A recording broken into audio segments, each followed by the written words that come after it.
Okay, Oh, well, I'm great. sure we'll have some more people logging in, but I'll start to do some introductions and welcomes. My name is Tori Mara, and I am one of three female co-founders of Outspoken Agency. We are a speaking agency based in New York City, and we represent some amazing speakers like Dan, have had wonderful interactions with people like Cherie, and we have started this series called Candid Conversations as a little bit of a response to what we've been dealing with right now while being socially distant and not able to bring our speakers to events throughout the world. So we thought it would be a great time to share some of their expertise in various ways, to kind of help engage in conversations that are important to have right now.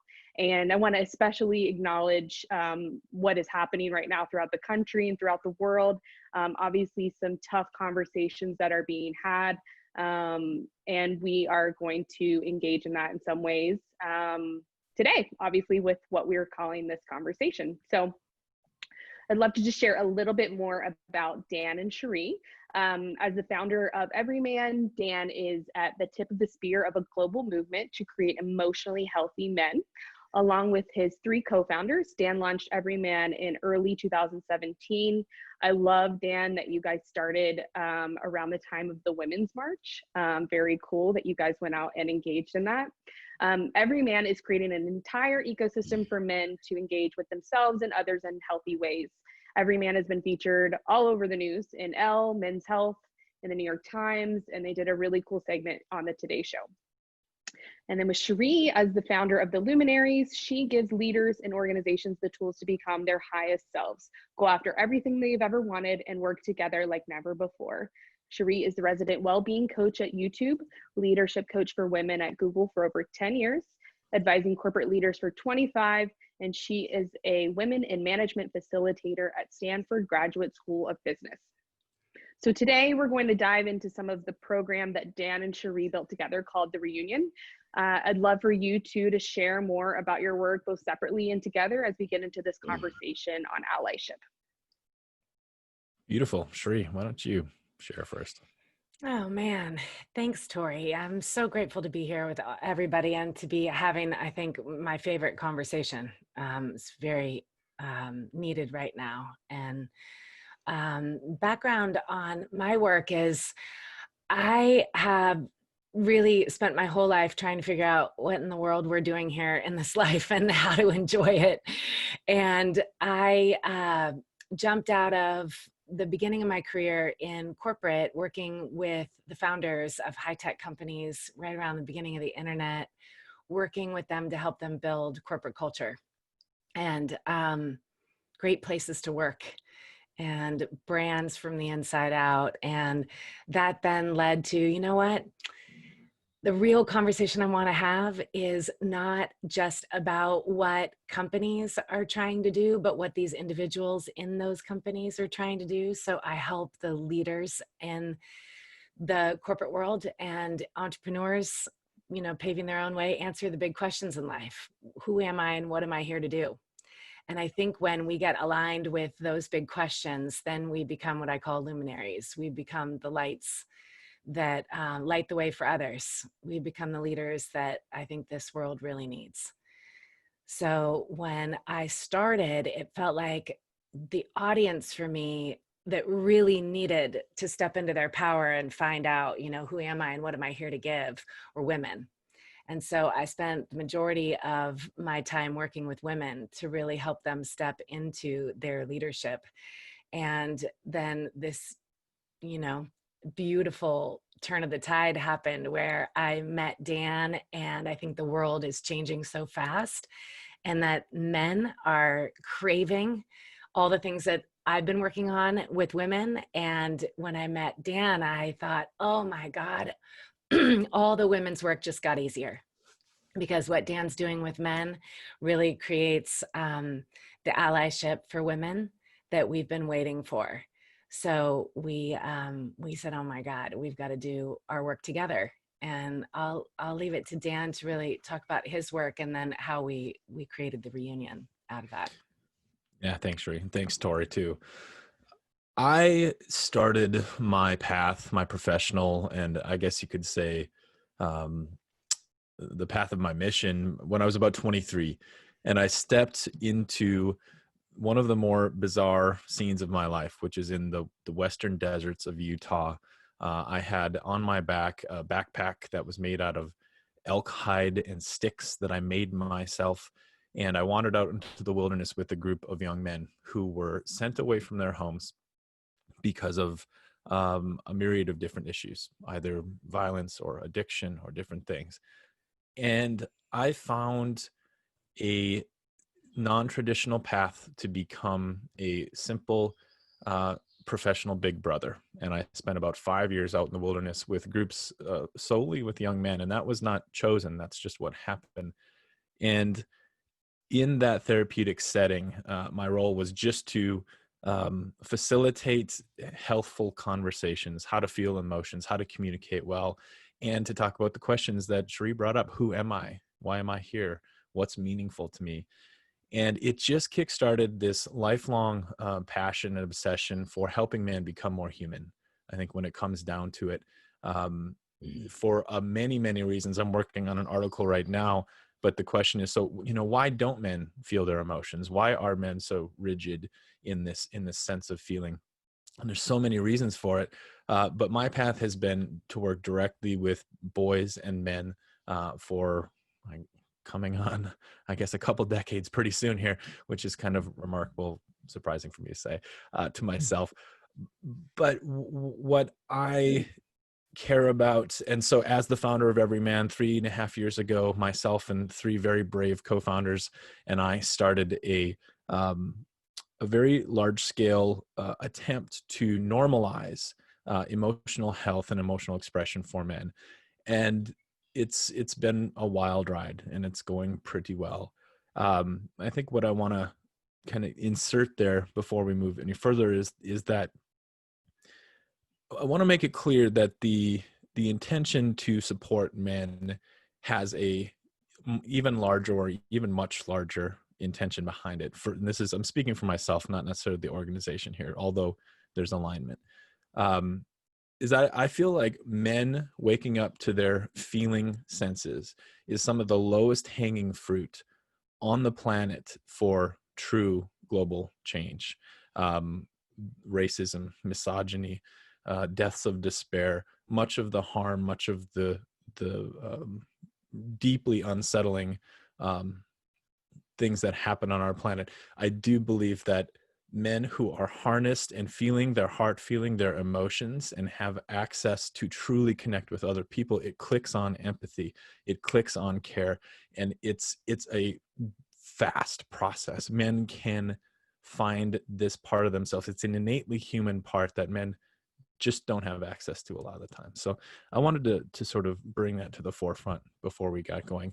And Cherie is the closest thing to a sister I've ever had. I have one biological brother, but Cherie and I found each other professionally and have become dear, dear friends, and are just beginning what I see as some very, very important work together.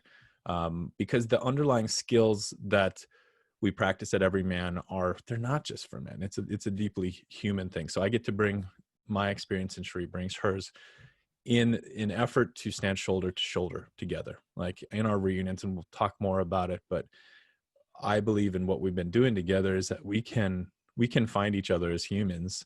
And just as Cherie and I have become brother and sister, we all have that capacity with each other. Yeah, Thank you both for sharing.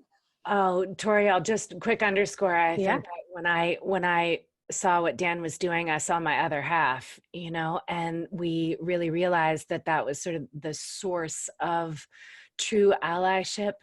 That everyone's trying to understand how to crack that code, and people are asking for checklists and bullet points and how do I do it? And we are really here to share, and what the reunion is all about is a very simple but profound process that looks a lot like being brothers and sisters again, that looks a lot like being humans and being family. And that really stems out of decades of study and practice on really the nature of life, that we're both big students of life.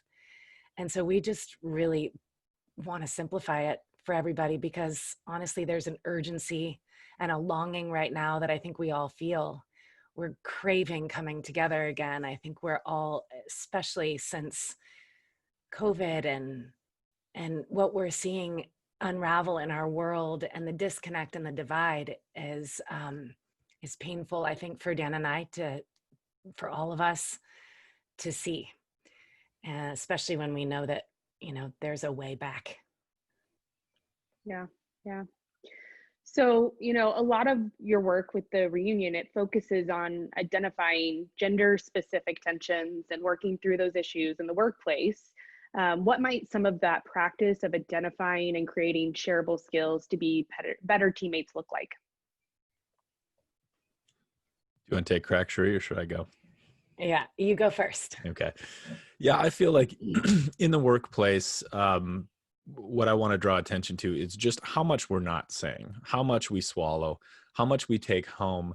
One of the things that I share with my co-founders, my work teammates, is I don't want for us to have an interaction and then to leave our call together, and then I'm going to go tell my person blah blah blah blah, and you're going to go tell your person blah blah blah, and like, why can't we just actually have that? Why can't we just do that all the time? So we're actually trying very hard within our organization to just speak the truth and speak to conflict and speak to any tension that might be there. And I feel like that is that's sort of a broad generalization, right? There are, that's also not accounting for a lot of subtlety and poignancy in what's available too. So when gender issues come up at work, when power issues come up at work, when racial issues are at work, those are the especially hard ones. And I think that's some of what we'll sort of clarify and elucidate today is there are themes and elements and topics that make being honest and full and forthright and caring even harder. There are places that we just shut down, we just freeze, and we get muzzled. And so I think, maybe for those here listening today, if you're willing, throw it in the chat. Like, what's a conversation at work that shuts you down? What's a topic? What's a moment? If you feel safe and you feel okay to share, would love to hear. Yeah. And I think, what we discovered is we found that because I'd been working with men and Dan had been I'd been working with women and Dan had been working with men, that it made sense to come together and really heal this rift between men and women. And we see this profoundly at work post Me Too movement, Time's Up, when really in the last few years, all of the hurt and the shame and the conflict has been unearthed, long overdue. And we came together to look at that rift and then realized what we were doing was really way beyond gender. It's way beyond all the differences. In fact, the way that we bring people together, it works in any conflict zone with any group of humans who are at odds, parents and children, in partnership, at home and at work. It's universal. And I think where it stems from is a misunderstanding, a lack of knowledge. We are not born with these beliefs of other than. I honestly think that all conflict stems from two questions, which are what's wrong with me and what's wrong with them. And if we were to get rid of those two questions, we would not see any of the conflicts that we're dealing with right now. The what's wrong with me stems, creates disempowerment that I stand to undo in women and men. And the what's wrong with them creates this perceived threat. So we've got people at work who go into work already on guard, in survival mode, in a way of being in competition, and there's scarcity, and it's all about perceived threat. And so a lot of what we do is just start with, how do we reestablish safety again? How do we reestablish a way of being that takes us out of fear, that calms the nervous system? And we'll break down more of how we do that, how to just create, I think, a calm and an inherent safety, so that there's willingness and curiosity to go into learning about each other and overcoming that skill gap or that misunderstanding. And then we're in a realm of love and compassion. And I think it's revolutionary to say the L word at work, but that's exactly what we all are here for. So we're creating really a human movement at work where people get to be safe and love each other. Yeah. I know one of my partners that's obviously watching, she'd be proud for me to share that we say, I love you after every team call at the end. It's a group of 4 of us typically doing that. And 3 of us women, 1 of us is a man. But we kind of forced ourselves into that moment, but now it's just like, it just happens. It just isn't automatic. That's how you say goodbye. So I think if you can engage in a team that way, it's really thoughtful, and it's a nice reminder of the camaraderie that you share. Yeah, the That's Institute beautiful. for Happiness found that the #1 indicator of job satisfaction is deep and meaningful relationships, and that people will leave their jobs if they don't have that. This is critical. Yeah. I just want to quickly remind everyone that we'd love to take your questions throughout the conversation. If you want to think about them throughout, by all means, we'll give you some time, but you can start to put those in either the chat box, or there's a Q&A box under the toolbar where you can start to submit those questions, and we'll try to get to as many as possible. A few were pre-submitted, so I have those ready to go as well. Awesome. So I'd love to talk a little bit more about what skills do we all innately have, and then, or we've learned over time, and then what skills do we need to work on or change in order to wade into some of these hard or uncomfortable conversations in particular. Yeah. Beautiful. Cherie, do you want to bring up the handouts for this, the images for this? And maybe as you do that, I want to speak to one skill or practice that is really, really crucial for safety, because that's, that's what we're really talking about, is how do we create a level of emotional and psychological safety amongst ourselves. And so we have these awesome little processes that we'll go through, but even before that, I just want to put out the concept of an agreed intention or agreements in general. So going into a hard conversation, or a really any conversation where there could be contention or conflict, or some of that defensiveness comes up, having a set point for how we're going to engage is really crucial. And so that's not what you're seeing on the screen right now. We can maybe speak more about it later, but if one or a couple of individuals come into a room or a scene and just have a very different set of how to engage than everybody else, it sets things up askew from the beginning. So I just wanted to line that up first. Yeah, and I'll say, before we go into sharing how we do this, what skills are needed, I think the skills that we do have that are innate are the ability to love, and hopefully to know how to do that well in a family. With the people that you do love already in your life, what we're saying is it's not that different bringing that same skill to work or to any conflict, to look at another being like a human. I think that what I've learned in life that maybe we didn't all get at school, or if we ever studied any sort of form of spirituality, is that at our core, we are the same. And we are these light beings, that we all have a heart, we have a soul, whatever your belief. But to start from that point, human to human, is a skill that needs to be experienced. In the reunion, people will experience that. All of a sudden, you'll see all of the differences and the hurt and the filters and the beliefs start to fade away. And people in the end say, I have hope for humanity again. I didn't know that this was possible. So I think really, like, the skills that we're trying to teach are willingness and desire to connect. I think in life, things happen. We go through traumas. We have so many experiences that keep us withdrawing and stepping back. And then really, we work to just soften and open up that desire to connect again, to show that it's safe, and that it's honestly, I think, what we're here on the planet for, to love and be loved. And so what we teach are these communication skills. And I think Dan and I both are in really deep diving into emotional skills. I think that's what we're missing a lot of, that I can't believe our kids don't get at school. So that'll come later, or Dan and I will be taking this to the young kids, because I think this will change the world if we can get this info earlier on. Yeah. So the first set of skills on the top slide that we're seeing here is in essence, it's the rock formula from Everyman. It's Everyman's core principles, and it's developed by Owen Marcus, one of my co-founders. And it's a 3-step process. And this is sort of a meta frame that really sets the space in general. And the first concept is very simple, is that if we're going to connect, if we're going to make space for each other, we have to slow down. We have to consciously slow down to move at a digital pace, and to move at the pace of social media and texting and work. I mean, let's just be honest, work is a fast-paced environment.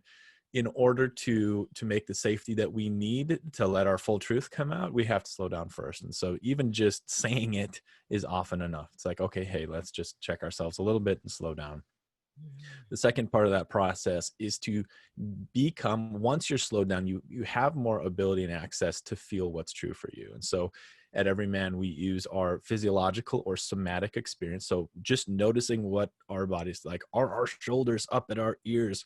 Is our heartbeat really fast?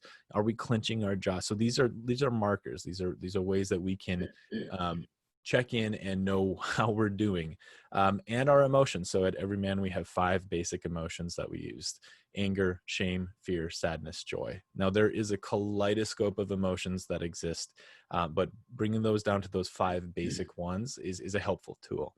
So we slow down, we get in touch with what we actually feel, and then we do that revolutionary thing, being forthright, and we share what's true for us. And this practice can be simple and thin and direct. It can also go very deep, right? So for me to touch in and tell you how I feel in this moment is, in its essence, it is an act of creating safety and connection. So we have this internal human social mammalian wiring that when we share what's true for us, it clicks on a natural empathy through the mirror neurons, through our natural need for each other.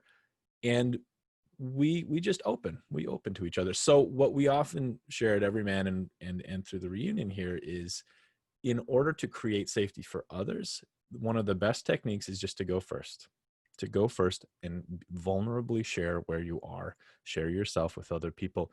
That automatically, without saying anything or being prescriptive or directive, it gives other people permission both to feel what they feel and to bring that back to you. And it's fast, it's powerful, and it's direct. Yeah, and for those of you, I know we're going to cover some questions on what's going on at work for you. You might think like, this would be so weird to do in a meeting at work, but it's not. It is revolutionizing leadership teams at Google and YouTube. We have practiced this. Obviously, Dan's been doing it at Everyman with all of these men forever, but bringing it into the workspace is what's really exciting for me to see, that my teams that do this say, I am on no other team that talks like this. I can't tell you what it does to me to see my leader do this, to have my leader go first and actually be human and talk about what's going on, especially in the last 2 weeks. The check-ins that we're doing are, I'm hearing everyone's cutting and pasting them into their other meetings that they're in back to back and saying, can we do this, you guys? Because it is life-giving. It calms the nervous system. It has us say, I want to be a safe place for others. And then everything is possible from there. So then after we have people practice that and experience that, this is another thing. Once it gets into your physical body and you're used to this, you become wonderful at connecting. I've become such a better mom, just, honoring what's going on for me with my kids and taking that pause, because we're all moving way too fast. So then we go into this simple set of communication tools. And again, this is the real gap. People don't know how to communicate. My Gramps told me when I was in high school, when I was like, what do I major in, Gramps? And he was like, learn how to communicate, Pinky. Nobody knows how. And that was like a long time ago. We still don't know how. So it's simple. It's just going in not as an adversary, not in fear. We are wired in our DNA to agree or disagree when we listen. We are, one of the questions in the chat I know is about how to deal with somebody who's not open to hearing you. It's this right here. It's saying, listen, I wanna have a talk where, you know, we just go wide open after you've done this protocol that Dan just, you know, went through. You're way more open, but I have something to share with you. I don't know if I've shared before. Maybe you don't know. And if you could just listen to learn, you know, just beginner's mind, you know, and not agree or disagree with me. Let's just put that aside. Then it creates this, wow, you could be saying something I thoroughly disagree with, but if I've already made the intention to just learn from you and learn about, wow, she sounds really passionate about what she's sharing, even if it's something I really vehemently oppose, I want to get inside your skin as a human being and understand you and just learn. So you get this curiosity, which is, I think, our essence, the way we were when we were kids. We get back to that. And then because our mind, it thinks and doubts all day long, and it could be your undoing if we paid too much attention to all the thoughts and doubts, we do this thing called story check, which we just stop after the person's shared what they're here to say. No worry if we agree or disagree. Then I say, you know what, I've made up all these stories and I want to check them out with you. I want to know if they're true, because that's what the mind just does. It tries to infer meaning. So I made up this story that this means that.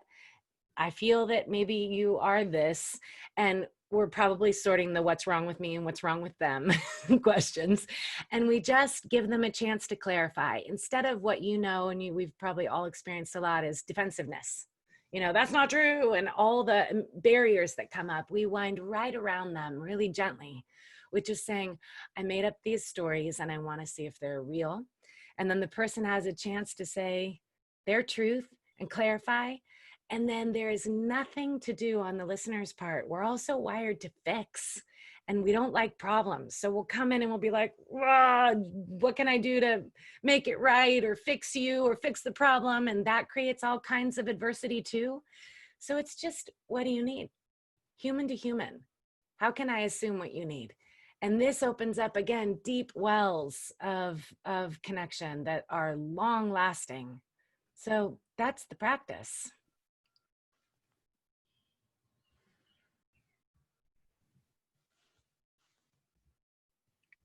And it really is that simple. Yeah. So, excuse me. I've been reading a lot of articles, obviously, around everything happening with the Black Lives Matters movement. And some of these in particular related to allyship and these protests that they're calling out, you know, white people. We are guests to this movement. And we are also told at the same time that we should be the ones doing the work, as it's our problem. And I think the same thing can be said for the equal rights movement for women and men, right? So how does someone in the oppressor position help kind of rectify mistakes made by others when we sometimes feel like we're powerless or we're not at fault? Yeah, I think that is one of the more meaningful and powerful questions that to me, in sitting in my seat as a man, as a white man, as a leader, as a human right now. And the closest thing to an answer that I have right now is to open, just to follow that rock formula, to slow down and feel it all. I have been just gutted over and over and over in this last week, 2 weeks, this process of, you know, I am deeply, I feel guilty, I feel shamed, I feel sadness, I feel horror, I feel real fear for my family and my kids and the world and for everyone. I feel so much overwhelming stimulus of all things. And I actually think that at this moment, there's a lot of things that I want to do and I will do. There's a lot of actions that will be taken. Some of them have already been underway.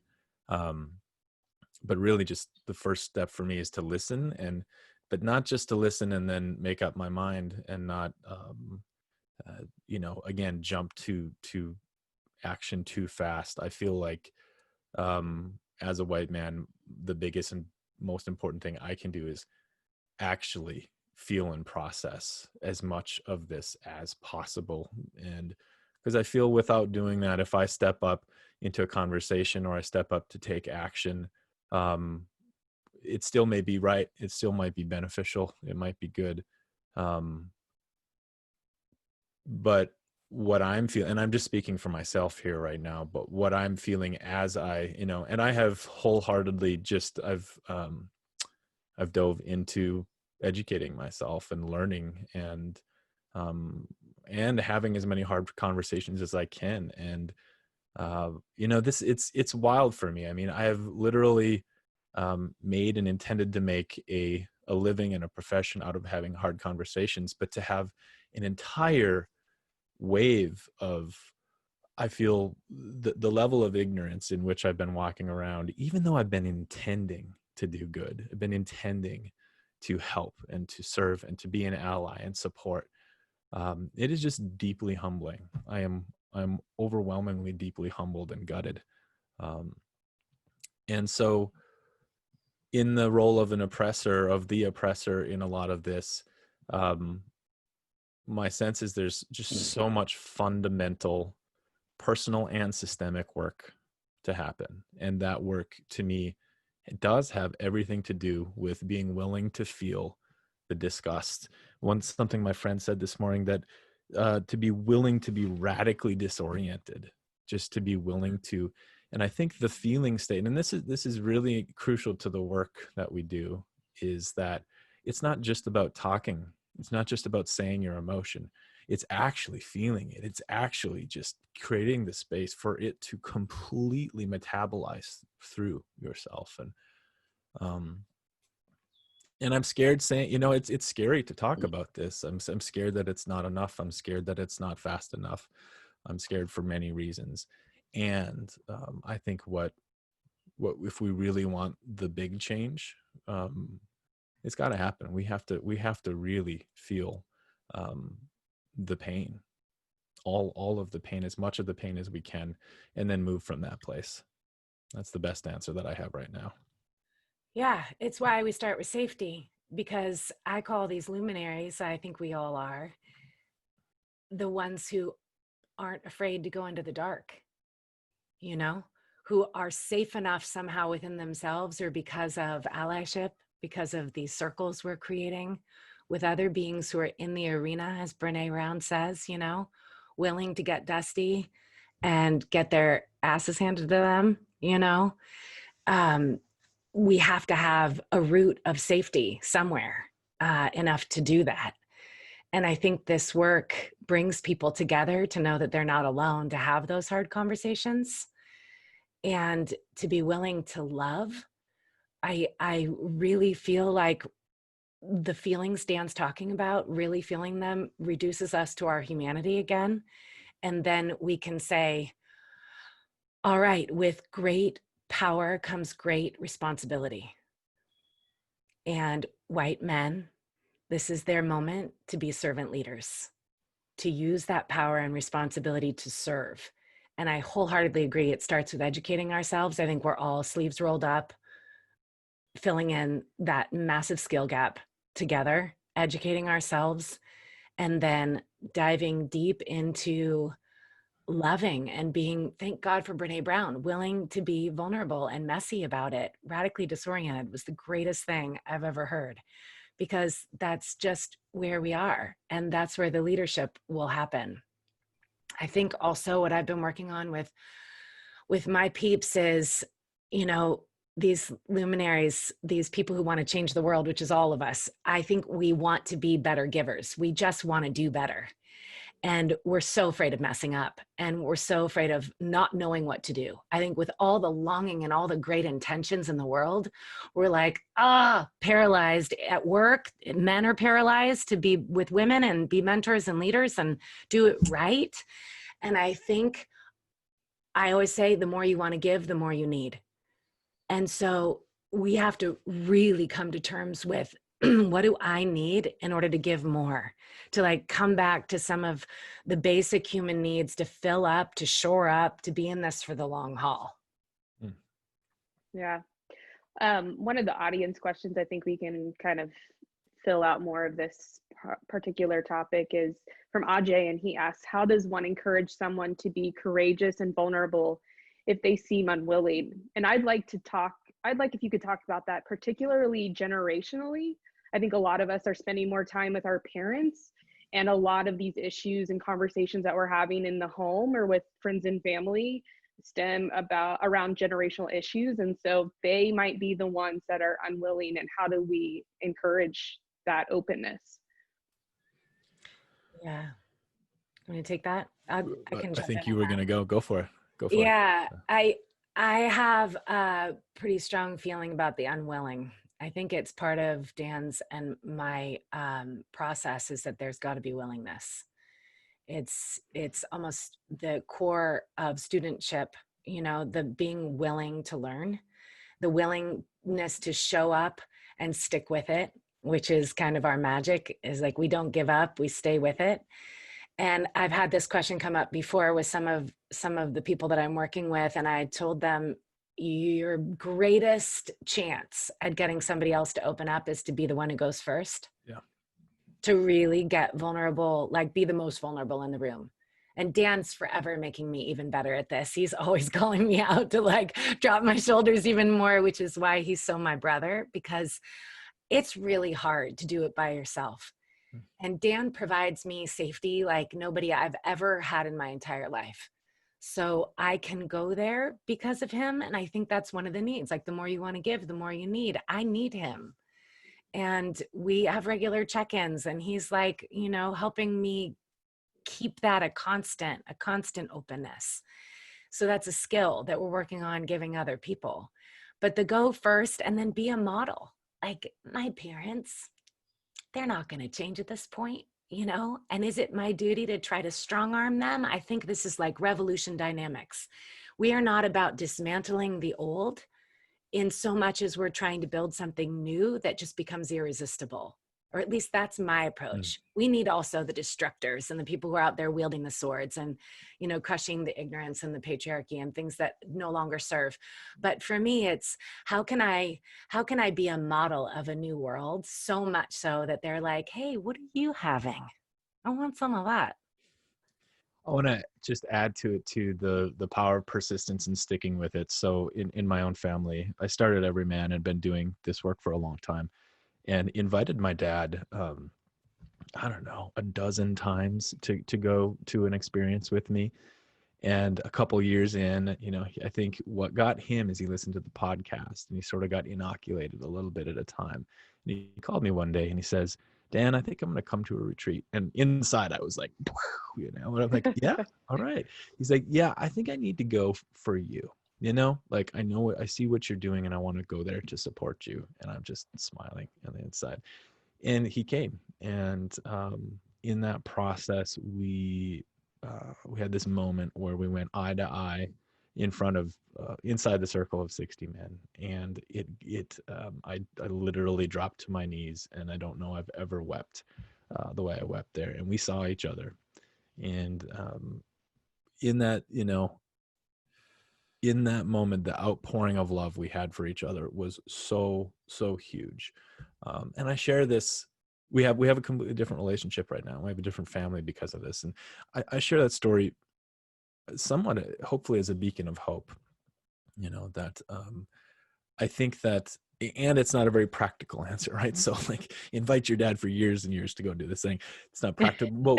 but what might be practical is that to remember the humanity of all of us, no matter what. And, no matter who we are, if you really, really, really slow down and feel, and you look in someone's eye and say, hey, I am so sad right now. This is breaking my heart, and I'm so hurt in this moment by what's going on between us.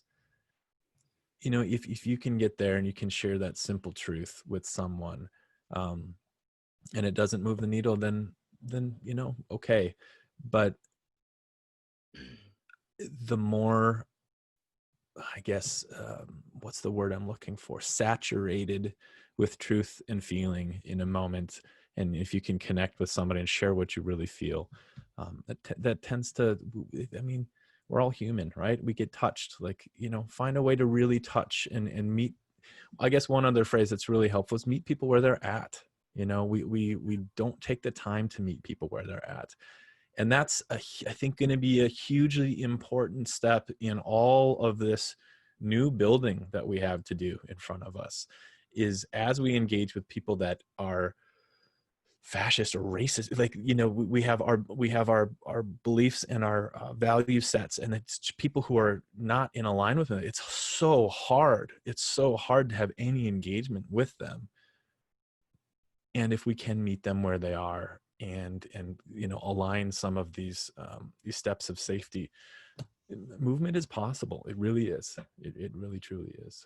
It's scary, but this is the perfect point, Dan, that, you know, I'll make it real practical and tell you guys what we're doing in corporate settings, because it's scary enough in the real world. And then you take it to work, nobody, you know, feelings, oh my God. And everybody's got their guards up, and they're, you know, all vying for that one promotion spot. And it doesn't lend itself to being vulnerable, you might think. But we're all craving it. And my belief is we spend 90,000 hours in our lifetime-ish, some of us more or less, at work. And if we aren't using those 90,000 hours to become the people we're here to become, we're just going to work to pay the bills. Mind you, you could have any job on the planet, but if you look at it as the arena for you to learn and grow and get closer to love and freedom, which is what we're all here to experience, then you're going to have a great life. So we're in that arena at these companies that are high pressure, fast paced, and we're bridging the gap by talking about speed bumps. Everybody loves high performance. We all want to be great producers and achieve great results and do amazing things to change the world. But we all in our humanity have speed bumps, and they come from hurt. They come from wounds that we get throughout our lives. Why anyone would ever become racist is fear and major hurt, guilt, shame, all the dark experiences that would cause that us or them mentality. And so we out it. We create these things called user guides for each employee, for every leader, for every human on a team, that really maps out the ultimate cheat sheet to me as a human. So I can just share it in a really safe way. And we out the speed bumps. Like, here's what throws me off. Here's what stops me in my tracks and derails my performance. And we talk about it. And as team members, we sign up not to tread on those speed bumps if possible. And if we do, that it becomes a very seamless process in meetings to go, whoops, speed bump. Here's what I need. So that I can keep staying fully self-expressed and producing at a high level, not from fear mode, not from survival mode. So there are lots of tools that we've created to make it, you know, easier. We have some questions coming in, so I'm going to read one of these and just remind everyone that you can continue to submit these. We have about 15 more minutes together, but Andrews asked, I'm seeing one area for privilege to check itself is in assuming safety exists for everyone in a conversation or community. If conversations are led by white voices in mostly white communities and those people feel safe, a blind spot exists that anyone who isn't that majority may not feel safe. How do you make sure people actually feel safe and the attention is aligned with safety? That's an amazing question. I'll address it because it's front and center for me in my organization right now. And we just this week, we convened our first LGBTQ plus group at EVRYMAN, which is a 6-week ongoing program. And next week we're having our first all Black men group led by Teray, Ashanti Branch, Light Watkins, and a few other Black men that are members of our community. And, we just last week we had a global call on race and oppression, and we brought everybody together, and it was woolly, it was scary, it was beautiful, it was powerful. And we can't ignore that, I'm a white man, the co-founders are also white men. And it is true, it was a beautiful moment yesterday once we convened the GBTQ plus group. One of our alumni that's been to many of our program, he's a gay man, he wrote us and he said, I finally feel fully safe here at this organization. I finally trust you all the way. And it was a deeply emotional and meaningful message to get. And so, yeah, I mean, we're learning. I think we're learning very quickly. There does need to be express invitations. It needs to be declared safe and for everyone, right? One thing that we're working on very quickly is how do we build into all of our programming and marketing and image and everything that this is for everyone, because we chose the name Everyman for a reason, and we're doing our best now to actually make good on that. So great question, and there's a lot to learn there still, for sure. Yeah, and I think making the space for that conversation to be had, because we can't presume to know what safety is for anybody, what anybody needs, which is why that question, what do you need? And what would make it feel safe for you? I had invited many of my women and men of color friends to come to one of the reunions, and one of them was so brilliant and brave and safe enough with me to say, is it just going to be a bunch of white people? And I asked her what she needed to feel welcome and safe to come. And I think it's in that conversation in designing this together, because we are not here for any one gender or any one color or it's a humanity conversation. And we really know that we're both white and are checking our privilege in every way as much as we can as we learn. Yeah. So I know a lot of us have obviously been social distancing for a while, working from home, not in our normal schedule and locations oftentimes. So under these circumstances, some of us, may not be feeling as comfortable to be physically present to advocate for some of these causes, or we worry that we will not have the same effect from afar. So how can we make ourselves feel truly heard virtually, whatever the issue might be that we're advocating for right now? It's a fantastic question. I actually don't know that I have a great answer for it. I feel like that's a cultural study for a lot of us right now. But what comes to mind for me is to take time with what's communicated and really mean it and really feel it, and not just throw stuff up there. And I think, and I do feel, the core value that I really try to live by is what we call integrity 2.0. And so that's vulnerability times accountability. To me, it's like this really well-balanced, almost yin and yang value of doing the work to get down to your truth and finding out what that is, and then taking action and be accountable to it. Right. So I feel, I definitely do feel a fear of flimsy words, right? Of words that are just put out there, but don't mean anything, don't have any weight behind them. And I also feel it's paradoxical too, because I do feel the overwhelming flood of words has power to it too, so, but again, I'll just go back to the basics, the rock formula: slow down, feel it, and take action from that place. And I think it's a good guide. Yeah. And Tori, I was listening to and giving some love on the chat. You were asking about how we advocate, given that we've been distanced. That was and worry that, we're not if we're distancing from our hometown, we're in our hometowns with our family, as opposed to back in New York City or in San Diego or whatever it is, and we don't feel like it's as authentic as we're not where we feel whole. How do we make that feel authentic, in circumstances where we just may not feel safe to go to protests, or feel concerned that maybe we don't know how to have these conversations. How do we continue to do this work authentically from afar? Yeah, I love that. I think it's, for me, it's keeping an eye on the bigger picture, really zooming out and going, what is going on right now? What is happening in our world? There's so much uncertainty, and we don't know when it's going to end or what this new normal is. It's moment by moment. And I think it's practicing presence in the moment and saying, all right, I know that I have a gift to give in some way, shape, or form in every moment, that if not shared is lost to the world forever. And I'm not going to sit here and guilt and shame and blame myself because I don't know how, or it's not ideal.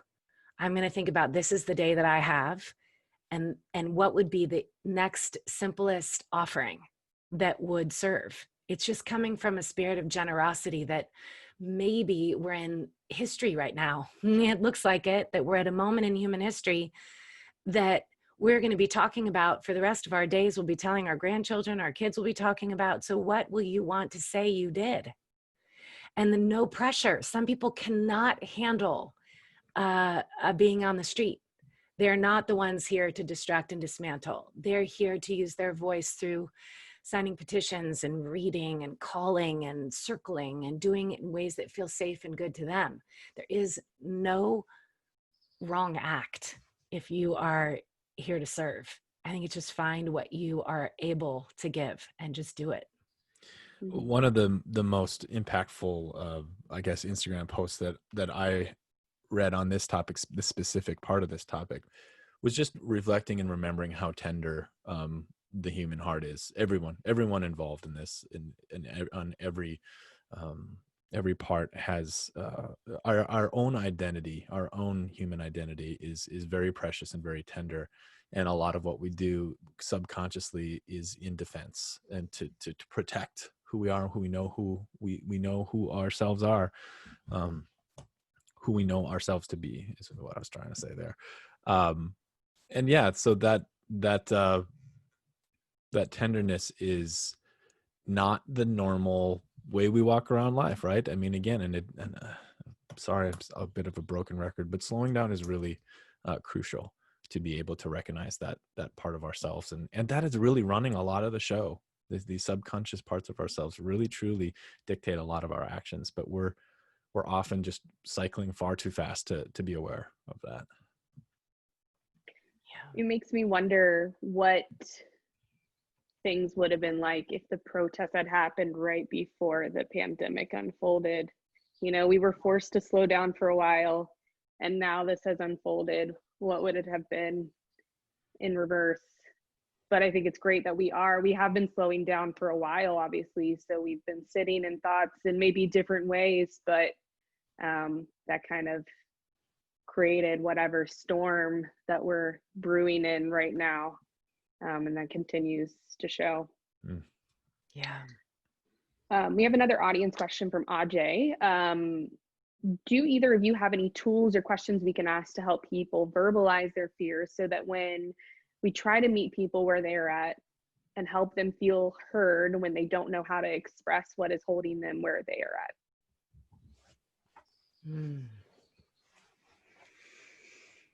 Yeah, I'll just real quick say direct, honest question.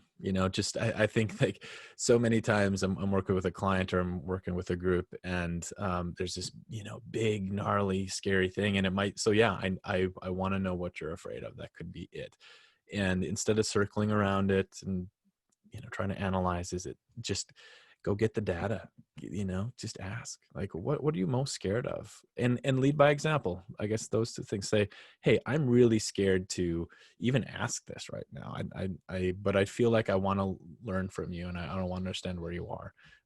What are you most afraid of? Like, what are you scared of here? And if they're not there and they're not willing, just I'd say a gentle and firm encouragement. So, if it would help me so much if I did know. So if you come across it or you come up with what you are actually scared of here, please share. Please bring it to me later. Yeah. And a couple other questions that might help. I'd start with, what do you want? If they can't get there, just start with, what are you craving? What do you want right now? And if they can give you that, then a follow-up question is, what do you think's preventing you from getting that? What's in your way? And then as they start to talk about obstacles, this really cool listening technique is just like, don't say anything. Be really extra quiet for an uncomfortable period of time. And what happens in the silence is people will go deeper and deeper. They'll start to double click on the feelings and the truths, and they'll really get down to it. If you just sit there and give them your presence and don't interrupt and, be uncomfortably quiet. That's one technique I think really helps. And then another that, really helps when somebody's up in the fear and in a lot of anxiety, and you can see they're in fight or flight, their eyes are kind of darting, or they either have their shoulders up. We call it an emptying out. And you just say like, okay, I'm going to set the timer for 5 minutes and I'm just going to sit here. I've got nowhere to go and nothing to do but sit here and just hold a virtual basket for you, for everything that's going on. And you give them space to just not even coherently let go of everything that's in their brain, and you will learn a lot. And all that's needed, it's just a gift, is to sit there and let them talk. And then when the timer's up, just ask, what do you need? And that person will be a whole new person in 5 minutes. That release, right? We are all holding a lot. Yeah. Well, there's obviously an emotional drain we're feeling as we unwrap a lot of this racial tension and injustice some of us may not have known as much about historically. And so how do we find the motivation to keep going right now? Boy, that's a good question. For me, it's right here. I wake up and it's just smacking me in the face, the motivation. I do think that, Cherie mentioned earlier about what do we need to do to take care of ourselves right now? How do we stay fueled up? How do we get the space we need? And, for me at this point in my life, my meditation practice and a few minutes outside whenever I get is so absolutely crucial. I can feel the weight of everything take me out when I don't take the space that I need for me. Yeah. And for me, it's keeping my eye on the bigger picture, for the vision that a lot of people want and need to be in the dark right now and focus on this moment. And that is crucial. And if you can hold that with what's on the other side of this, I am so excited about a world where we finally have equity, where we feel like family again, where Black lives matter and count and are safe. I see that we're in the midst of what I feel like is a great awakening. And so that gets me out of bed. That gets me really every single day feeling like, how can I make that happen? Maybe even a little bit more quickly. I love that. Well, we are at our time for ending this conversation today. Thank you so much for sharing all of this. And thanks to everyone for joining us as well. This has been recorded, so we will be posting it on our website and on YouTube, and we'll send everyone who's attended an email wrap up with a link so that you can rewatch, you can share with others, and then we will give you some links to some resources to connect with Dan and Cherie and their organizations, and anything that you guys feel like would be good resources to share with them after the fact. Yeah, I'm just putting into the chat too that if they want to join us, we're launching the reunion online, and that's going to happen. Oh, amazing. So it's at lightsessions.com/reunion. You can get on the wait list. And I really feel like I want to get to everybody's questions in the chat too. So we could also maybe follow up with you if you want to reach out to us on our websites, so that we can get all those answered. Yeah, please do. Yeah. Thank you so much, Tori. Thank you, everybody. Yes. Thank you, everyone. And we'll be back next week with another chat. We hope to have you again soon. Thank you. Amazing. Thank you, everyone. Bye-bye.